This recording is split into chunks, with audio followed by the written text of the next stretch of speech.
and we have to really escalate the noise we make so that we'll be heard.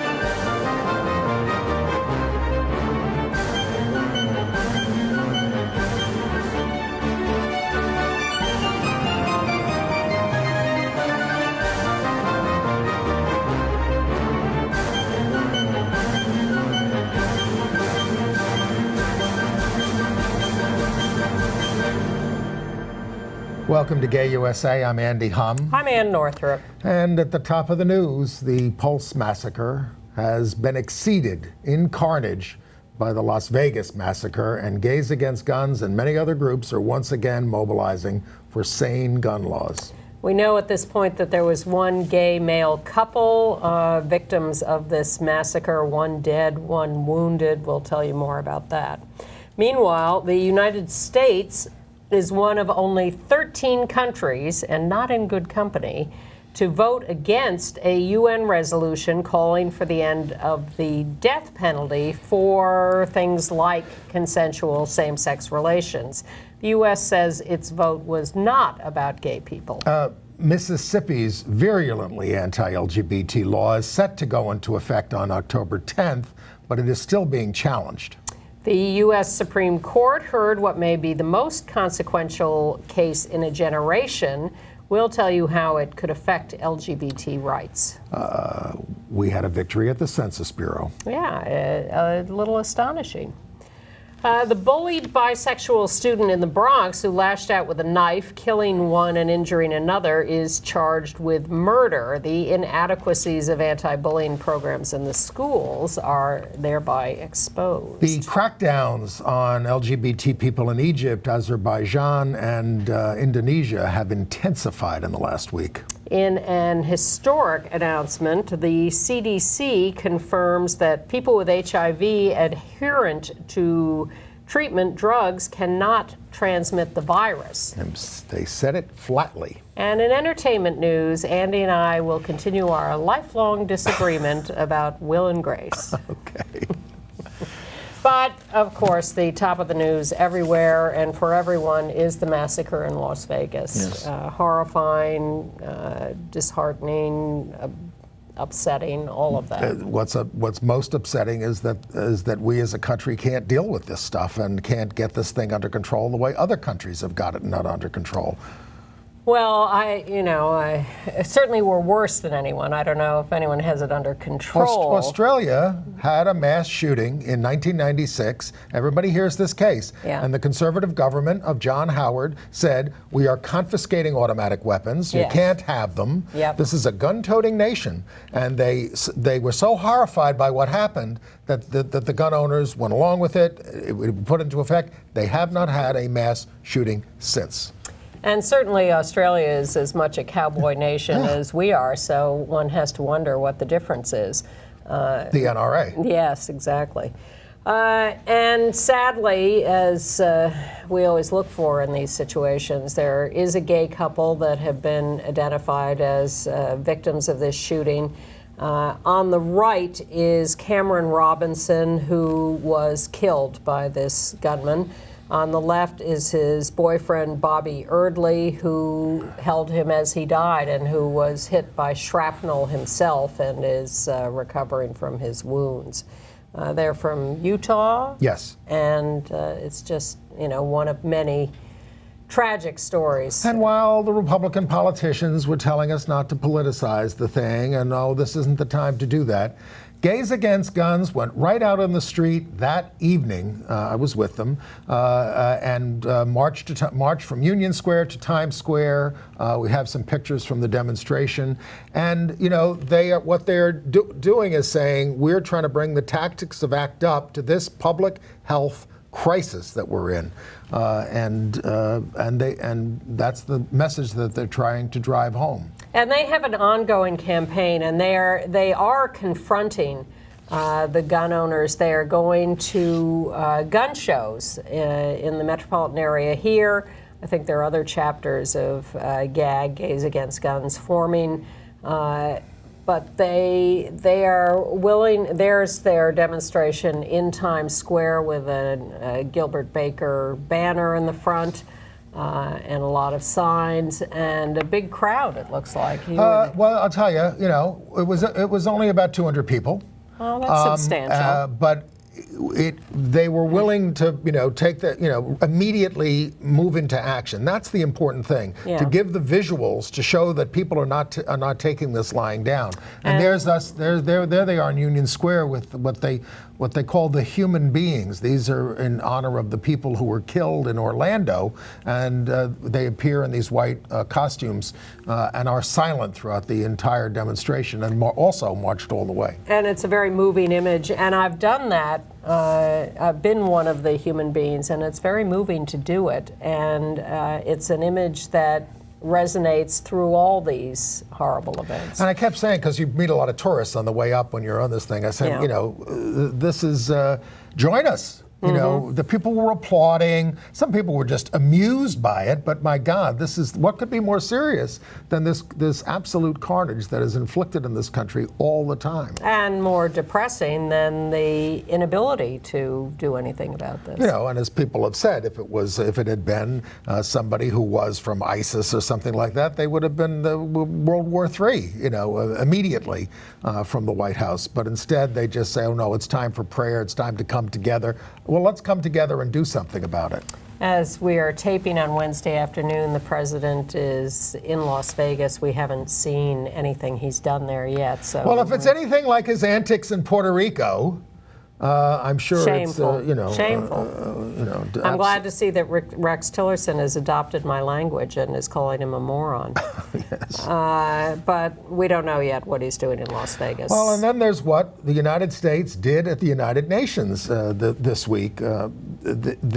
There was a big resolution on the death penalty, which cited the way it is abused against a lot of people, especially women and gays and gay people. And the United States was one of 13 countries to vote against it. It passed 27-13-7.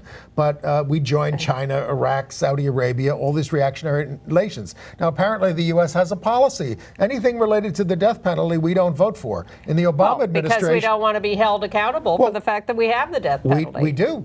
Yeah. And the Obama administration apparently abstained on one of these resolutions years ago. This particular resolution condemned discriminatory use of the death penalty. Against people with mental disabilities, people under 18, pregnant women, gay people, people who are in consensual same-sex relations. Yes. And so there was an immediate condemnation of the U.S. for voting for this from the LGBT community on the grounds that they were voting refusing to vote against the death penalty for LGBT people. The State Department talked back against that and said this has nothing to do with gay people. We always vote against any condemnation of the death penalty. That's not what this is about. Well, then they say the United States unequivocally condemns the application of the death penalty for homosexuality, blasphemy, adultery, and apostasy. But we always vote. So why didn't you vote? Well, exactly. Against that. They said there was another part of it that was more widely condemning the death penalty, and that's why they we deserve condemnation for that. Yeah. And one of the things that's been noted is that the U.S. presence on the in the the UN's LGBTQ human rights group is noticeably muted these days. We do not speak up about it ever. Well, there we are. But we did have a small victory with the Trump administration. The Census Bureau was set to eliminate a question about sexual orientation on their survey, Census Barriers, Attitudes, and Motivators survey. This is not the large, every 10 years census survey, but one of their interim ones. And the National LGBTQ Task Force kicked up a big stink about this and said, we need this research. And they want you to know that pressure on the Trump administration is, can work. It can happen. And so the Census Bureau restored the question. Maybe you can help stop the confirmation of Amy Coney Barrett to the Seventh Circuit as a federal judge. What came out about her this week is that she belongs to a Christian group called People of Praise. She's a Catholic, but it's called People of Praise, who swear lifelong loyalty and they're accountable to a personal advisor known as a head for men or a handmaiden for women. The Handmaid's Tale in real life. Here it is. Who needs Margaret Atwood? Our Attorney General wants wants the Bible to supersede civil law. Our Attorney General. Not to mention Roy Moore. Yes, exactly. What is this woman appointed for? The Seventh Circuit, federal, lifetime federal appointment. And then, of course, she'll bring God's law to our court system. Well, look at how much that atheist, soulless president talked about God this week in talking about these shootings. I was also fascinated to see that as we learn more about the Russians using Facebook, I'm finally understanding this. It's been a little complex.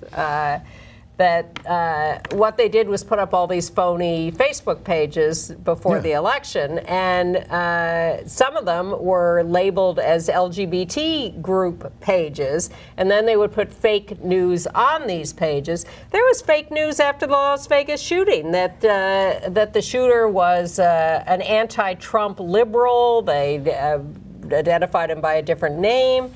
I read it on the internet. There is just this relentless tsunami of this attempt to manipulate reality. All right. So we've become victims of it too. There may be some good news coming from the Supreme Court. They heard a case about Wisconsin gerrymandering that is one of the most extreme, hyper-partisan, gerrymanders in history, where Democrats win the majority of the vote, and and the Republicans have a supermajority in both houses of the legislature. Andy is correct. The original name of the guy it's named after was Gary, but most people call it gerrymandering incorrectly. Nevada, Yeah, exactly. Okay. So the Supreme Court has never held that doing this on a partisan basis is unconstitutional. If you do it on a racist basis, yes. But they're reluctant to step into partisan politics. They are. Certainly the conservatives are. But Justice Kennedy seemed open to this because it is destroying our democracy. It is putting people into districts that they can't lose, and that they never have to answer to the voters because they pick their voters. And it means that's part of the reason we don't have to deal with each other in this society anymore. And they are manipulating the system to do it and drawing all these We do it too. We did it in California. I'm not That's why saying we Arnold don't. Schwarzenegger was in the court. He's one of the big proponents of ending this. All politicians are out for their own survival, and that's why they do this. The case was argued by It's a power game. Case was argued for our side. I say our side, but the side of decency, by Paul Smith, who was co-counsel in the Lawrence v. Texas case that eliminated the sodomy laws in the United States. Yeah, and the other side was represented by Paul Clement, who argued against marriage equality. They just all show that's the same game. It's a traveling circus. So really, winning this would be a big step forward. I don't know if there's enough time to affect the 2018 elections. I hope there is. Well, it will come as no surprise to anyone paying attention that Neil Gorsuch is against outlawing this kind of manipulation of the system. He finds no constitutional basis for it. And Ruth Bader Ginsburg slapped him down with a little, you find no support for one man, one vote in the Constitution? Yeah. So. The court is also going to hear, and this is a case I think we're going to lose, the Janice v. Ask Me case. This is about unions and their ability to, collect dues from their members for all kinds of purposes. And if we lose that, that's one of the only forces we have against the hedge fund managers and everybody else. And we're very likely to lose that. Kennedy is not sympathetic to that. We must regain power in 2018. But President Trump did somewhat distance himself from Roy Moore, even though he's still endorsing him. They read out in the press conference with Sarah Huckabee Sanders all of the horrible things that he said about gay people and Muslims and everybody else. And then she said, I wouldn't see any parallel between the two of them on that front. She said. just an accidental. But I'm still endorsing him Just an because he's a great accidental American. coincidence of views. Yeah. All right. Well, perhaps one seat we can win next year is the Senate seat in Arizona, where Kyrsten Sinema, Democrat and out bisexual, the only out bisexual member of Congress, is now announced as a challenger to Jeff Flake, the Republican who holds the seat, who's on very shaky ground. Now, there are not the most liberal member of the Democratic Party. We have condemned her frequently for her votes with Republican members of Congress. There is a more liberal Democrat in the primary against her, but she is considered very popular in Arizona, and she is a Democrat. And they say she's a staunch advocate for the LGBT community. 100% rating from HRC. Co-chairs the House LGBT Equality Caucus. And she, most importantly, she is currently ahead of Jeff Flake in the polling in Arizona. So we'll keep an eye on that. Well, I mean, Flake is going to have a farther right opponent, you know. So. Exactly, which may also help us win that seat. Right. And we need every little seat we can get next year. I see that Keith Ellison, who Roy Moore says has no right to serve in Congress because he's a Muslim, has introduced a resolution calling for protection of transgender people. And I believe there's going to be a march this week. When is it? In New York on Friday at 6 p.m. There will be a gathering in Union Square, a rally to protect trans youth and adults. Taking into consideration both the kinds of bathroom bills, the murders of trans women, all the issues around the oppression and violence against trans people. 6 p.m. on Friday at Union Square in New York City on 14th Street and Park Avenue. Nice to see Tom Price go as head of HHS over his corruption.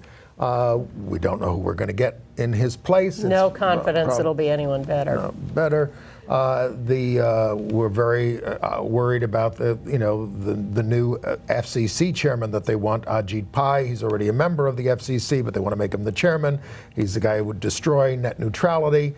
We're fighting It's an endless list. Well, and then Sam Brownback, who's beginning his hearings on. This is the guy, the Kansas governor, who was up for the federal religious freedom post, and he is just an absolute monster on these issues. Yeah, well, at least they got him out of Kansas. And we're not happy about what's going on in Mississippi, where the Fifth Circuit Court of Appeals says the horrible HB 1523 religious freedom law, which we've had on hold ever since it passed last year, can now take effect. This allows any business owner in Mississippi who objects to same-sex marriage or sex outside of marriage or transgender people in general can discriminate against all those people. So Roberta Kaplan, who's the lawyer in the case, and she's the one who won the Obergefell case for same-sex marriage. No, won the Edie Windsor case against Right, Doma. the Edie Windsor case, sorry. Apologize. But anyway, Roberta is arguing these Mississippi cases, and she says that she's doing everything that they can to try to get another stay, going to the Supreme Court. And the judge who originally declared this unconstitutional has now reopened sort of the Robbie's same-sex marriage case in Mississippi, and saying, well, if you're going to try to do this, where you're saying there's all these exemptions and all this kind of stuff, we have to establish that same-sex marriage in Mississippi is totally solid, and you can't be discriminating against you can't accord same-sex couples second-class status and treat them differently. Right. So he's reopened that case. Yeah. He's an African-American progressive judge in Mississippi.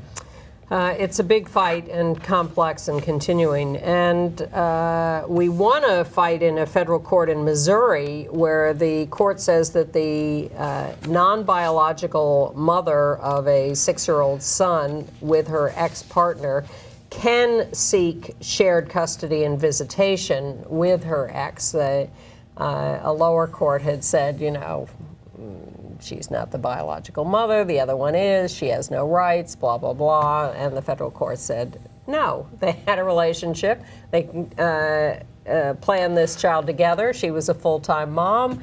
Of course she has the right to seek some custody rights and some visitation. And there's a case like this in New York that is so complicated, I am not going to tell you about it. I tried to read it, and Art Leonard changed the headline 5 times, and I said, forget it. All right, let's move on to the poor kid in the Bronx who was being bullied mercilessly at his school. There he is. His name is Abel Cedeno, 18 years old. He is now up on murder 2 charges, facing 20 years in prison for allegedly killing his classmate, Matthew McCree, 15, and not critically injuring, but he injured also with a knife, Arain LeBoy, 16, during their history class at a Bronx school. Now, there is dispute about the facts of this case because, of course, the families of the 2 boys who were stabbed are saying, oh, they were good kids, they were never bullying this kid, maybe they threw a few spitballs at him.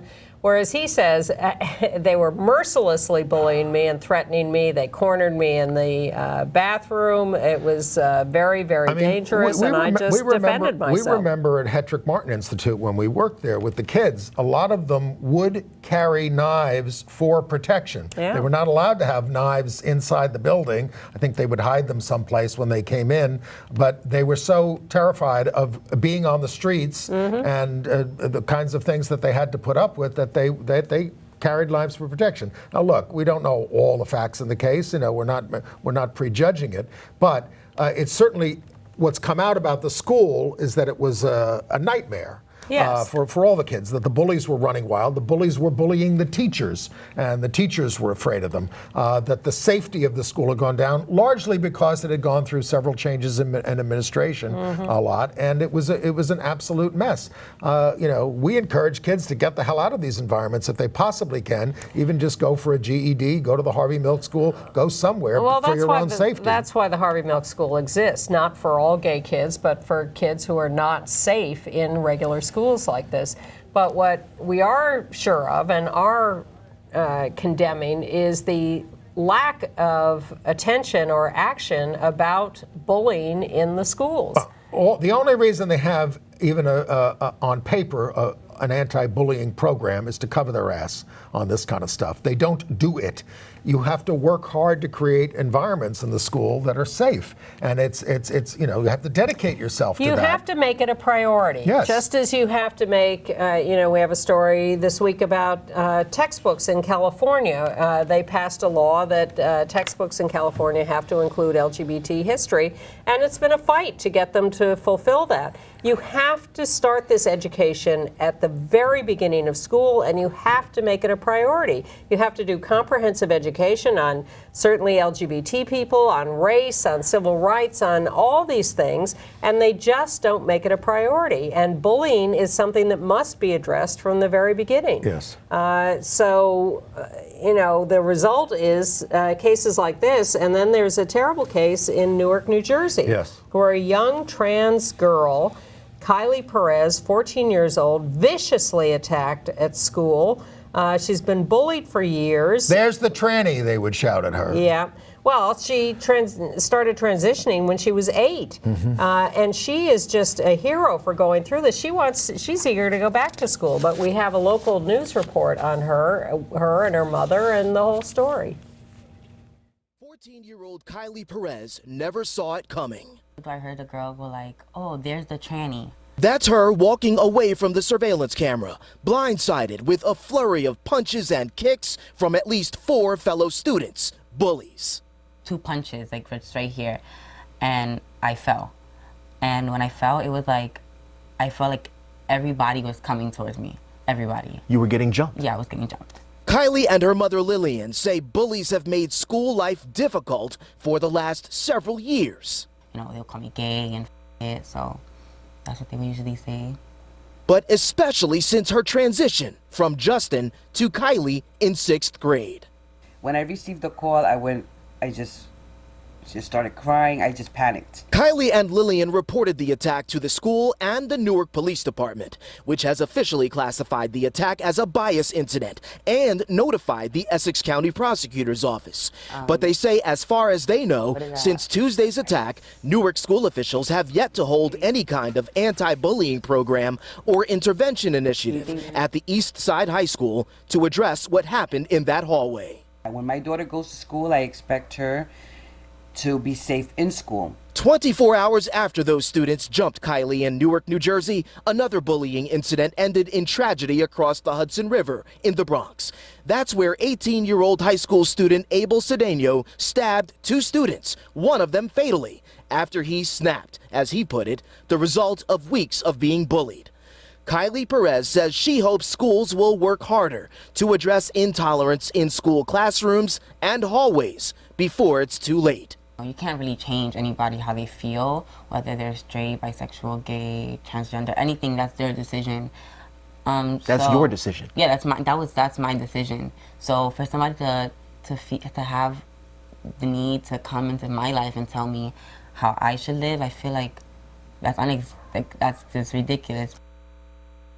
So in New York, 14 years old, Right. a genius. Thank you, Kylie. Right. Thank you for your courage. Thank you to your mother for being so supportive and terrific. that's the difference these days, is parents are standing up for their kids. It's really great to see that. Our friend Danny Drum, an out gay council member from Queens, is the head of the Education Committee in New York. He wanted immediate hearings on this. They're not giving it to him until October 30th. No, Where's the sense of emergency? Well, the mayor and the school's chancellor say that Abel Cedeno's school will now do anti-bullying teacher education for 3 weeks on Mondays. Well, what's happening right now in that case is the fact that all the students are being intimidated from coming forward and talking about what they saw in terms of the bullying, and the teachers are being intimidated about it.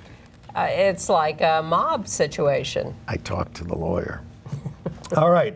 And in Tennessee, a school board wants to remove the policy protecting LGBTQ students and staff at the Knox County Board of Education. And in Leon County, Florida, a teacher, Chloe Bresak, who identifies as non-binary and asked her 5th grade students to address her as they or them, has been removed from the classroom and reassigned to teach adults because parents of the kids complained that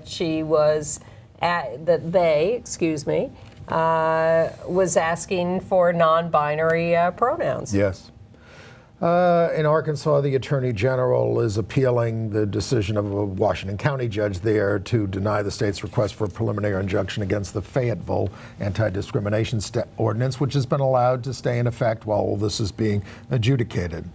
And by the way, in California, where they have been having this textbook fight, the commission that reviews textbooks approved 10 inclusive textbooks, but they now have to go before the State Board of Education, which will review them in November. We'll let you know what happens with We need to do more of that across the country. In Philadelphia, they're going to dedicate an historical marker for Dr. John Fryer, and you will not recognize him in this photo, but you may recognize the picture. He's on the right. He's wearing a mask. This is from 1972 at a conference of the American Psychiatric Association. Now, he's sitting there with 2 of the great pioneers, Barbara Giddings and Frank Kameny, who really are the father and mother of this movement in many respects, they were all trying to get rid of the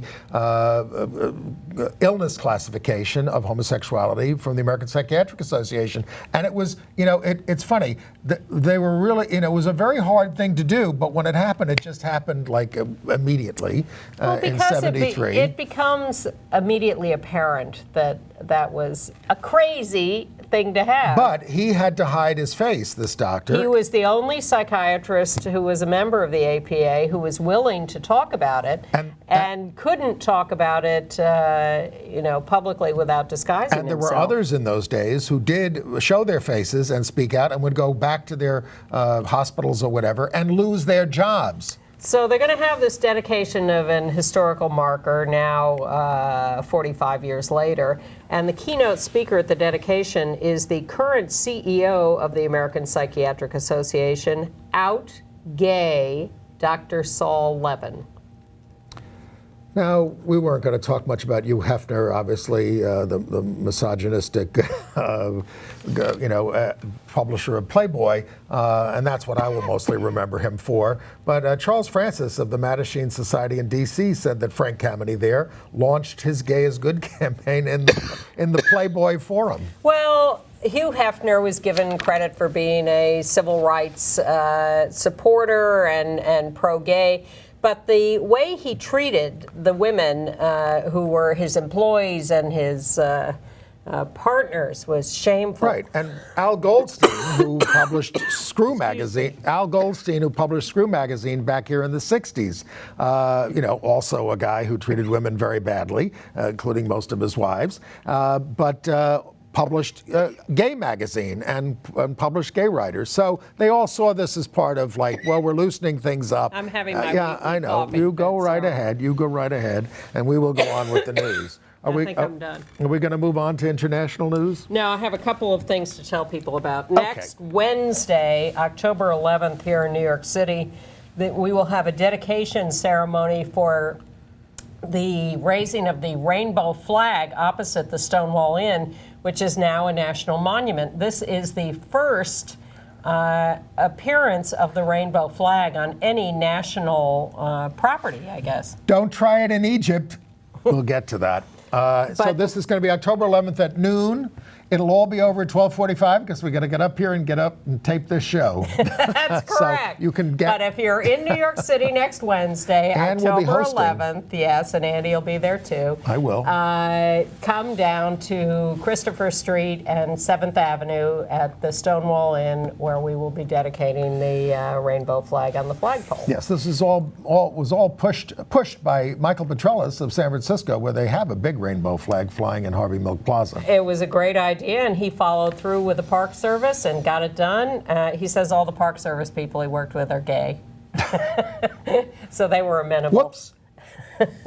And I also want to tell you about something called Mobilizing Our Brothers Initiative. This is a conference for black gay men that they're holding in the various boroughs of New York. And this coming Saturday, they're doing one in the Bronx at the Bronx Museum of the Arts from 10 a.m. to 4:30 p.m. And then 2 weeks later, on October 21st, they're doing one in Harlem. You can find out more about this by going to their website, Mobilizing Our Brothers Initiative. MOBI-NYC.com. Yeah. And we'll have that link on our website. Yes, sign up for our email list. Go to our website at www.gayusatv, and there's a place to sign up on our website. You put yourself on the list. They send you an email asking you to confirm it. It's all very easy, and then you get a weekly email with a lot of this extra information. Yes, so you don't have to take notes. You can find out show. what shows I'm recommending in New York. You can find out what movies Chris Cooper is recommending. Yes. All right. International news. Well, let's start out with the good news. They got same-sex marriage underway in Germany. We have a picture from Hamburg where everybody was in love, and I think the first couple married was the male couple had been together for like 49 years or something. Well, it's usually couples have been together for a while. And in Bermuda, the government has ordered by the court to pay the cost to the couple who sued for marriage rights. They're still arguing about it there. The right wing is still trying to stop it, but the court legalized marriage there last year. People are getting married, and now the government has to pay the costs of the couple who sued. But the bad news is we are the scapegoats for every right-wing government in the world, it seems, including ours. So in Egypt, this crackdown that we've been telling you about is escalating. Now, this current crackdown started at this concert of, what's the name of the group again? Mashru Leila. Lebanese rock band. Which is led by an out gay man. Lead singer. So people were holding up rainbow flags at this, and this got onto the media. And to listen to the news commentators talking about this. Like, this is worse than terrorism, they said. That kind of stuff. And they immediately started arresting people at the concert, from the concert, people they entrapped through using apps. We told you a little bit about that last week. They're beating people, charging with them debauchery, immorality, and blasphemy, because homosexuality itself is not a crime in Egypt, but they treat it like one. Habitual debauchery, anal exams, torture. Exactly. That's how they tell if the men are homosexual. They do an anal exam. That's how they think. Forced they tell. exam, Yeah. which amounts to torture. I mean, it's absolutely heartbreaking what's happening there. And the same thing is now happening in Azerbaijan. We told you about that last week. It is continuing. More arrests, more violence. Gay men and trans women are the objects of these arrests and torture. Well, back to Egypt, the Supreme Council for Media Regulation has issued an order saying that the media can only depict LGBTQ people repenting for their unacceptable behavior from the media. Well, What is it, Fox News? That would be mild. Indonesia is considering passing a law that will ban all representations of LGBT people or issues on TV or in the media. Same kind of blackout and censorship. It's just horrifying. It is. And again, you know, the communities there are very small and under siege, and now they just want to make them afraid of being public in any way, shape, or form. But there are people there who are saying they're going to try to fight back about this. And again, the world is very divided on this. And the United States expressed concern. well, the UN Human Rights Office published guidelines for people around the world, businesses in particular, on how to treat LGBT employees, suppliers, customers. Unless they have religious objections. And how to advocate for LGBT people with their local governments. Lovely. I wonder if they're being paid attention to in Egypt, Azerbaijan, and Indonesia. Probably Nice not. to see the thousands marched for trans equality in Uruguay. Very nice. And nice to see in Botswana, a court is allowing trans people to change their gender on their documents, although homosexuality is still illegal in Botswana. Now, we told you this fantastic story coming out of the Philippines where the Congress voted unanimously for a very far-reaching LGBTQ rights bill. Yeah. And we were kind of like, where did this come from? Wow. Duterte is the dictator there and all that kind of stuff, right? Well, so, yeah, they did do it, but they also voted at the same time to defund the Commission on Human Rights almost entirely. I think they left them $49.22. It makes you wonder about the legitimacy and reality of the Philippine parliament. It does.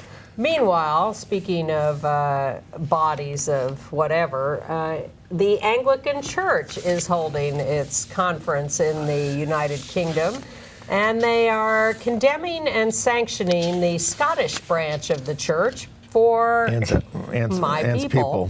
Well, my people are progressives who perform same-sex marriages in their churches, and now the Archbishop of Canterbury says he's not sure whether gay sex is sinful, and allowing the church to condemn the Scottish church. The U.S. church is also banned from gatherings because of this. I mean, our friend Rex Wagner said, look, it's eventually going to be two churches, and that's fine. And that's fine. Yeah. Maybe there should be two countries since we don't get along.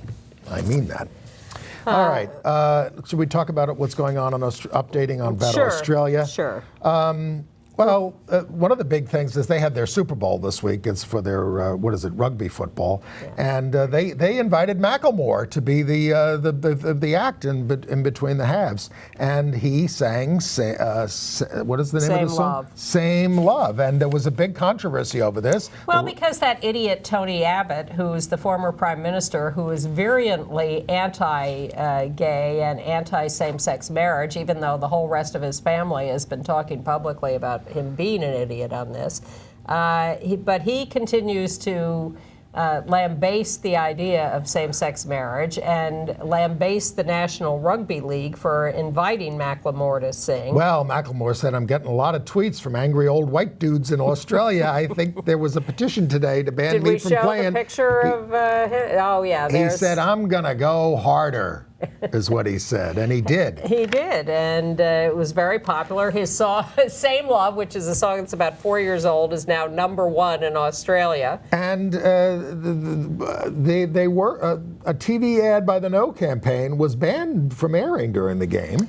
You know, he didn't reference the same-sex marriage campaign directly, but everybody knew what he was talking about. And the polls, you know, all right, you know, I know you don't like the polls, but now they're talking about... Well, this sounds a little more legitimate. 64.3% of respondents say that they sent back their ballots and voted yes, compared with 15.5% who had voted no. I know that doesn't add up to 100%. No, it adds up to the 80% who have voted. Yeah.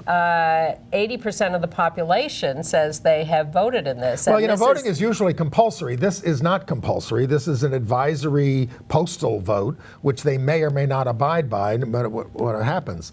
Our friend Tony Pittman over there in Australia keeps track of this, and he said marriage equality is now reaching 15% of the world's population, but they would add, what is it, about 24 million in Australia if that happens. So we got about 500 million now. Meanwhile, in nearby Taiwan, activists are getting upset because the court there ruled that marriage equality has to happen within 2 years, but the government is dragging its feet, and the premier says it's not going to be dealt with in the current session of Parliament. So things are heating up there. The other story I love from Australia was that the Sydney Symphony Orchestra, the board went neutral on the marriage referendum, and they rebelled. The orchestra issued their own statement and said, "Oh no, we support it," and the board had to reverse itself and come out for it. And remember a few years ago when Curacao was in the news because they had so shabbily treated a gay cruise ship?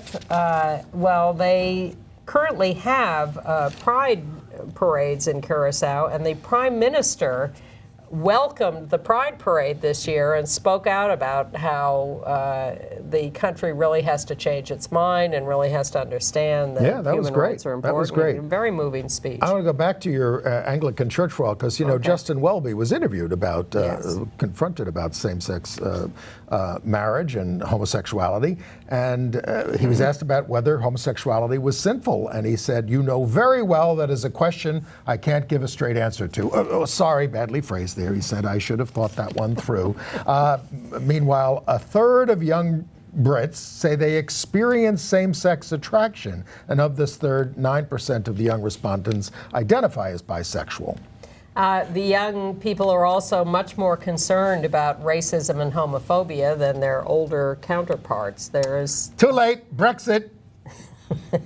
And too late because London is seeing the opening of a new branch office of the Alliance Defending Freedom. Our foes here. Wait till London gets a load of the ADF. Put up the picture of the lover of the man who commissioned the King James Bible.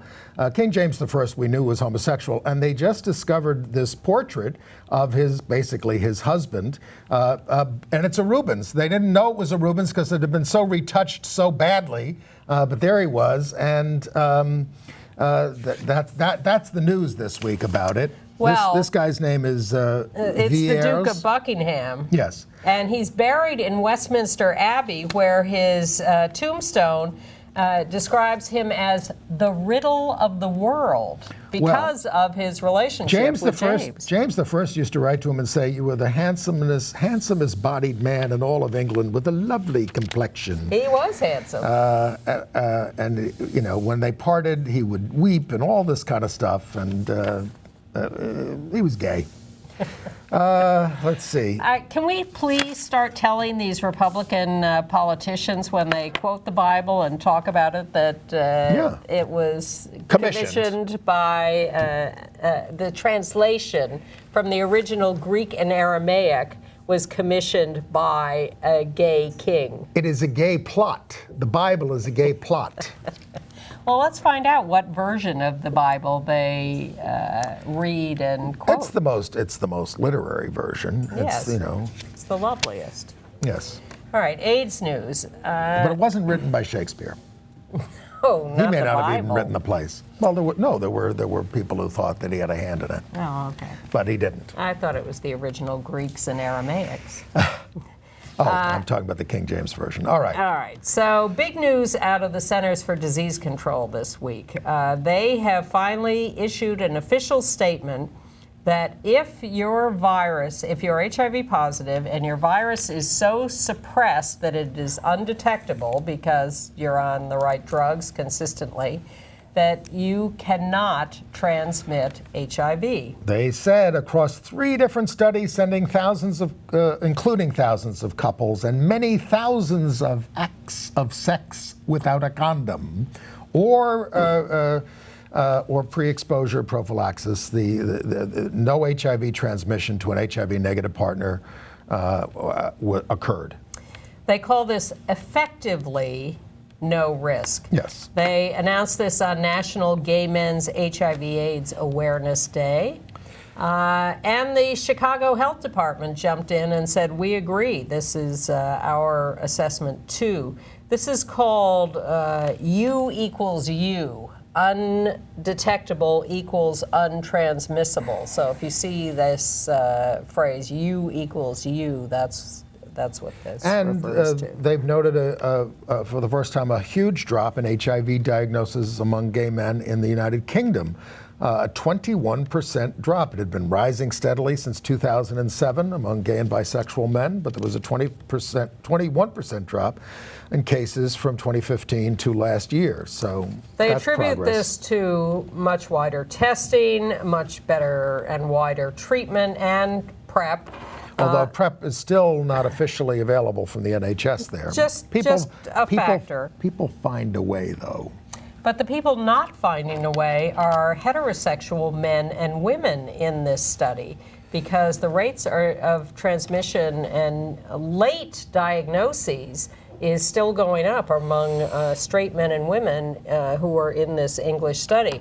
And, this is a phenomenon we used to talk about 30 years ago, this late diagnosis business, and the idea that people don't consider themselves at risk and don't get tested. Because they're old? No, just because the world does not teach us that everybody is at risk if they are engaging in risk behavior. There was a period in the 90s when the schools were teaching about AIDS, and it's still required, and they don't do it now. Look, I think we've talked about and supposedly mandated universal testing for people of a sexually active age.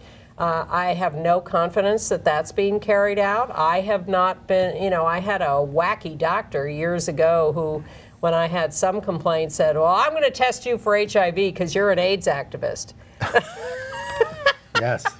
He also said, I'm going to file your files under your first name, because if the FBI ever comes to my office looking for your records, I don't want them to be able to find them.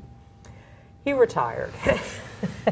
But I don't, I have never since been offered or had suggested an HIV test. I would have to ask for it when I get my blood work done. Yeah. They do not, it is not automatic. It should be. I used to ask for it all the time. It should be. I don't particularly have a reason to now, but Ditto, but it should be routinely offered to people who are sexually active or engaging in other risk behaviors. I was assiduous about getting tested when I was very sexually active in college, and the doctor once lectured me about venereal diseases and things, and because I was coming in, I came in regularly for tests. Every week. He said, whenever I felt there was a need, and he would say, let me explain something. I said, do you want me to come in for these tests or not? Would you rather I didn't come in here, you're trying to shame me or something? Just do the test. That's our Andy. It wasn't as, of course, one of the first times was when I was still living with my parents on Long Island, and I went to the doctor, the local clinic there, and this old guy comes up to me and he goes, You're a homo, aren't you? I swear to God. And I was so nervous about the Well, that test. happened to you in the lobby of this building today. That's true. Some guy from an Orthodox group called me an abomination because he heard we did the Gay USA show. Two hours ago. He said it very nicely. It's just what the Bible says, and it is what it says. We're thinking of changing the name of the show to Abomination Abomination USA. Oh, I was going to say Abominations Are Us. Oh, whatever. Send your vote to gayusatv.org. This poor man obviously worships a false god. All right, so... Well, that's our opinion. Anyway, we are in favor of universal testing. If you really want to stop the epidemic, if you really want to teach people, take care of people. Take care of yourself. You have to have universal testing. You have to assume that everyone's at risk, and you have to find out where the virus is and treat it and stop it. And that's the way to stop the epidemic. Some people are nervous about getting tested because of the HIV criminalization laws, and that's a legitimate concern. So they're trying to liberalize these in California, and people are urging you to call Governor Brown there and urging him to sign Senate Bill 239 to modernize California's HIV criminal laws. Modernize and liberalize has to do with ameliorating some of the draconian laws that criminalize HIV, and the idea is to see it as a disease and not a crime, and treat people a little more reasonably. Well, the House of Representatives is not treating women reasonably, nor have, I guess, they ever. They just passed legislation to ban abortions after 20 weeks, and any doctors that violate the law could face 5 years in prison. And there are already 3 Democrats in the Senate who support this. Unbelievable. So, that fight is far from over. I mean, I remember when we had mass marches on Washington to hold on to abortion rights during the Reagan administration. We are going to have to do that again to preserve this right. TAG, the Treatment Action Group, is also warning about another proposed bill in Congress that they're calling False Hope. The Compassionate Freedom of Choice Act of 2017 is what the Congress is calling it, but they're very good at coming up with phony language. This is, the Senate has already passed their version of it. It's now up in the House. They're having a hearing in the House.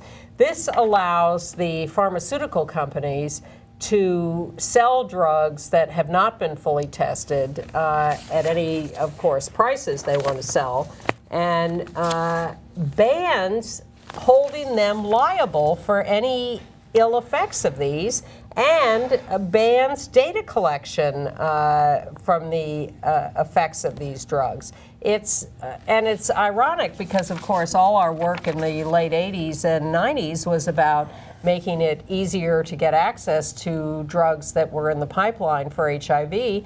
But now the right wing has gone way too far on this and is really irresponsibly trying to pass legislation that would loosen any kind of FDA oversight of these drugs and just make it a free-for-all. And this is very, very dangerous. Why don't they deregulate cars and not require brakes and see who the real good drivers are?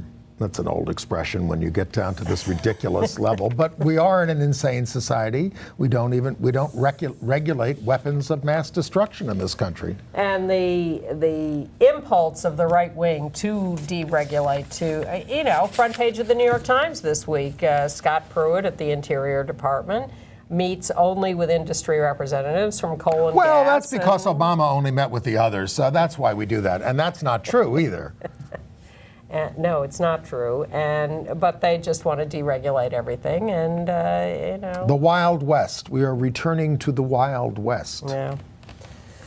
All right. Well, entertainment news. It's not safe. There's a movie becoming available on Netflix this week, and I think opening in some theaters. A new documentary from David France, who made How to Survive a Plague, Oscar nominated, about ACT UP and treatment activism.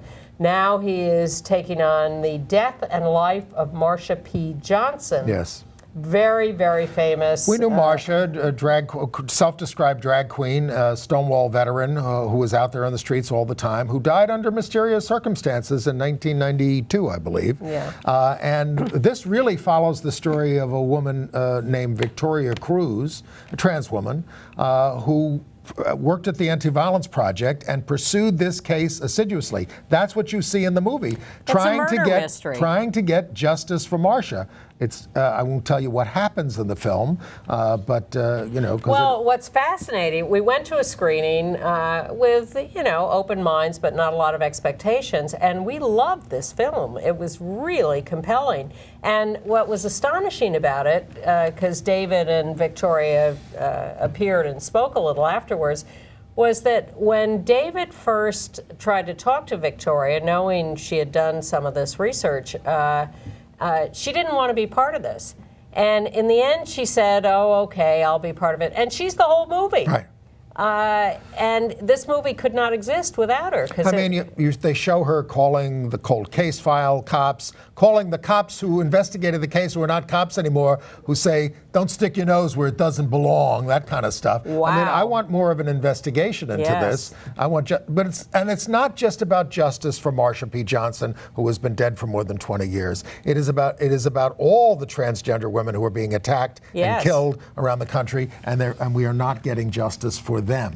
And it's about the lives that, there's a big portion on Sylvia Rivera in this too, who was a colleague of Marsha's, and about the way they were forced to live and how they were treated by the LGBT community. One of the most startling moments is when Sylvia is on the stage at one of the first Pride marches, and 1973, and begging for attention from the community and being booed and hissed at. And, a lot of that came from, I will say, lesbian feminists who did not like drag queens on the stage, and Jean O'Leary was one of the persons who took her off at the time. That was part of the thing. That was part of the thing in the community in those days. I wouldn't deny that, but I would say there was pretty universal booing, and it was really tragic to see. Yeah.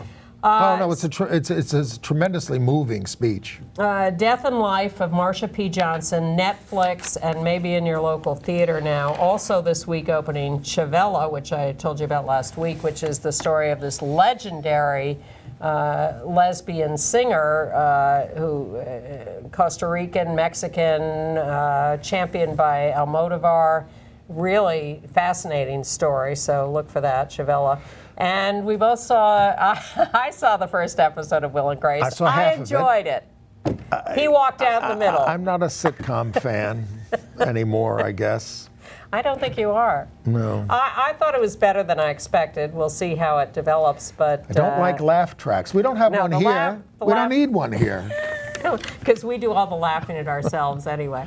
And, if you read the New York Times, the play I was promoting, When Pigs Fly, that I was looking forward to, has been canceled.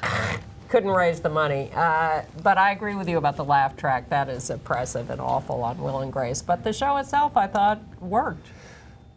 Yes, indeed. Yes, indeed. I thought that. He didn't. All right. We'll see you next week. Bye.